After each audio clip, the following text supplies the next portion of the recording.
Jadi hidup kita ini, yang kita hidupi saat ini, itu harus selaras. Selaras itu harus sepadan. Sepadan dengan apa? Sepadan dengan calling atau panggilan. Calling yang dari mana? Ya calling yang dari tujuannya daripada Tuhan. Karena kalau hidup kita tidak selaras ya dengan panggilan tujuan yang Tuhan mau, itu kita bisa lari sana, bisa lari sini. Benar nggak? Nah, kakak kasih ilustrasi gini nih. Hidup yang nggak selaras dengan panggilan. Artinya bukan mau sulap, Pak. Ini apa nih? Apa nih? Tisu. Ini apa nih? Alkitab. Belajar fisika pasti tahu ya. Tisu dan Alkitab beratnya sama? Beda. Berarti itu namanya massa jenis sih. Betul ya? Ada perbedaan massa jenis ya. Nah, ini kasih gambaran ilustrasi sedikit aja ya. Ini menggambarkan tisu ini hidup. Hidup kita ya. Ini apa? Panggilan. Hidup. Panggilan. Panggilan dari Tuhan ya. Purpose, tujuan.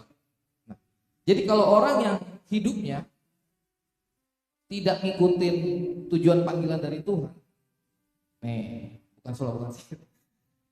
Ini hidup nih. Coba saya jatuhin ya. Tuh. Dia nggak bisa tepat jatuh di sini nih. Karena kenapa? Masa jenisnya tadi beda kan? Dia bisa jatuh ke situ atau coba lagi mana ya? Tuh ke sini. Gak lurus. Gak tepat gitu. Nah, kalau orang yang hidupnya tidak sesuai dengan panggilan Tuhan, purpose yang Tuhan, tujuan hidup yang Tuhan mau, ya gitu. Contoh, sekarang banyak nih di media sosial, di YouTube khususnya kan. Perang pengajaran, bener ya? Tarik ya.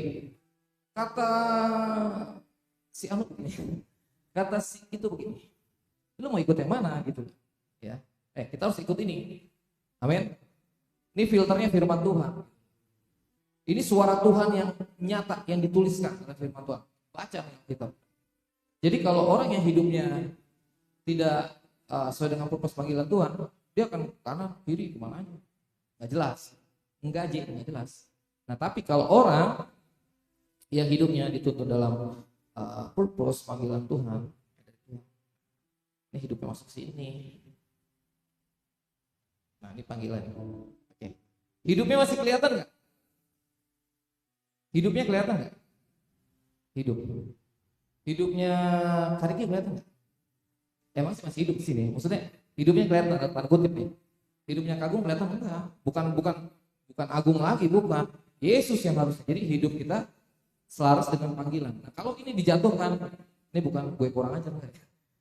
Nih, kalau saya jatuhkan, jatuhnya tepat nggak? Lurus. Percaya nggak? Pasti lurus, nggak mungkin ke sana. Gitu. Ya, jadi kalau orang yang hidupnya dalam purpose atau panggilan Tuhan, dia lurus, fokus. Kalau bahasa ini tepat sasaran, akurat, gitu, presisi, tepat gitu. Nah seperti itu ya. Karena kenapa kita harus hidup sesuai dengan purpose dari Tuhan? Ya karena kita telah dipilih dan tentukan dari semula. Ya,